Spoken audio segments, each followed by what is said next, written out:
Skirt ஆமா skirt தான். நீ அப்படிதான் அனுப்புவ. இந்த மாதிரி பொண்ணுங்களா பேர் என்ன தெரியுமா? வருஷத்துல ஒரு தடவை கல்ச்சுரல்ஸ்க்கு எனக்கு பிடிச்ச ட்ரெஸ் போட்டுட்டு போறது அவ்வளவு பெரிய தப்பாமா? ஆமாடி, தப்புதானே. இந்த ட்ரெஸ் போட்டு போறது தப்புதான். ஜீன்ஸ் போடுறது, டி-ஷர்ட் போடுறது, ஸ்கர்ட் போடுறதெல்லாம் பொண்ணுங்க பண்ணவே கூடாது. ஏன்னா பொண்ணுங்களை அந்த ட்ரெஸ்ல பார்த்தா பாவம் பசங்க உணர்ச்சி வசப்பட்டு தப்பு பண்ணிடுறாங்க.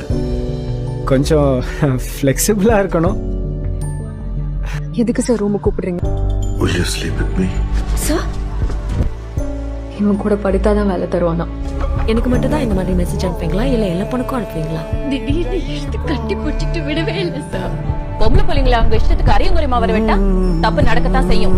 தப்பான பார்வையை நமக்கு விதைக்கிறாங்க. அந்த பொண்ணு ஏன் அத்தனை மணிக்கு அங்க போறா, அந்த பொண்ணு ஏன் அந்த பையனோட போறா? It's mainly about what others see. இந்த மாதிரி பொண்ணுங்களா இப்படிதான் நடக்கும். எவன் சொன்னால் நம்பிடுறதா? ஒரு பொண்ணியா இளம் மனசு இல்ல. அவளுக்கு எது பிடிக்கும் எது பிடிக்காது, அவ எதுக்கு கோபப்படுவா எதுக்கு சந்தோஷப்படுவா தெரிஞ்சிருக்கணும்ல.